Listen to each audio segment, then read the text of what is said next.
A looming government shutdown has captured national attention as Congress rushes to find a solution before the midnight deadline. The recent impasse highlights the deep divisions within the Republican Party and the challenge House Speaker Mike Johnson faces in uniting different factions. With only hours left before a potential halt in government operations, the stakes have never been higher. As the clock neared midnight on Friday, President-elect Donald J. Trump intensified his demands. He encouraged Congress to suspend the debt ceiling altogether, suggesting delays or removals could extend until 2029. His messages, broadcasted on Truth Social, emphasized the pressure on the current administration to act.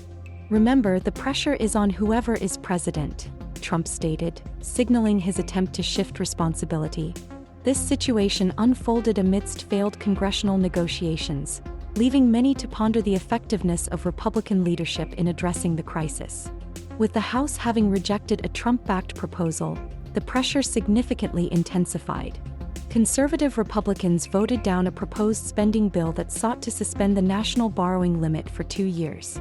Notably, 38 members of Trump's party joined Democrats in opposing the package, sparking questions about Trump's influence over his party. Critics argue this incident might reflect a waning control, putting future legislative efforts in jeopardy. House Democrats stood united against the measure, expressing concerns that it would ease pathways for Trump's allies to push through tax cuts for the wealthy.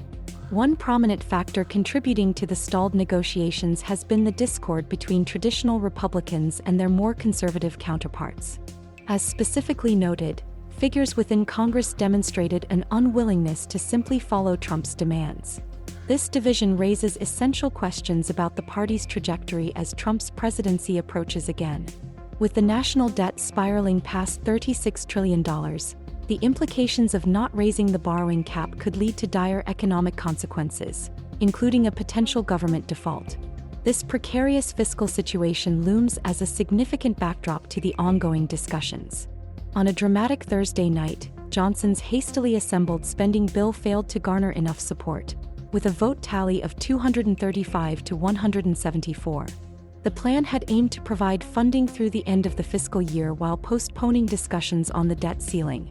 Trump's shift in strategy, pushing for greater cuts and an extension of the borrowing limit, ultimately contributed to the legislation's demise. Although some Republicans felt the financial straits might warrant a more pragmatic approach, the core conservative bloc rejected the proposal. This group remains adamant about spending cuts accompanying any increase in borrowing capacity. Former House Speaker Newt Gingrich weighed in, suggesting that President Trump might benefit from the chaos. His opinion indicated, "I think that President Trump would be much better off to let the government close, to let Biden sit there as a totally incompetent president presiding over a mess." Gingrich's comments illustrate the theoretical risk-reward landscape Trump navigates.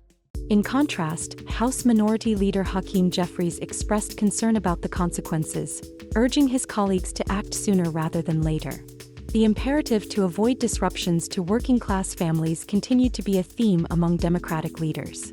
Despite the growing tensions, conversations about bipartisanship have resurfaced. Jeffries stated that without collaboration, the government shutdown would negatively impact Americans across the board. The lines of communication have been reopened, he affirmed, suggesting a willingness to engage across party lines to solve the budgetary issues. The informal discussions, however, emphasize how far apart the two factions remain. Reports indicated a tentative agreement might look at funding levels while shedding unnecessary provisions from Trump-backed interests. As negotiations unfolded, various GOP factions considered possible pathways. Some suggested a stopgap funding bill could extend current levels, simply postponing the crisis into the new year. Others favored breaking apart components of the failed legislation, enabling individual votes. Still, excitement for agents of change from within the party remains. Figures like Elon Musk have publicly criticized Democrats for not backing proposals that could represent conservative priorities. His influence and public messaging have added another layer of complexity to an already intricate situation, with many watching carefully. If a shutdown occurs, the ramifications would be wide-reaching. Most agencies have developed contingency plans, but essential services like Social Security and Medicare will not be interrupted due to separate authorizations. However, many working federal employees would face furloughs or delays in pay. The prospect of shutting down extensive programs days before the holiday season has left many advocating for swift resolution.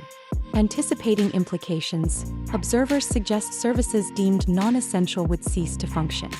National parks could close their gates and common federal activities would stall.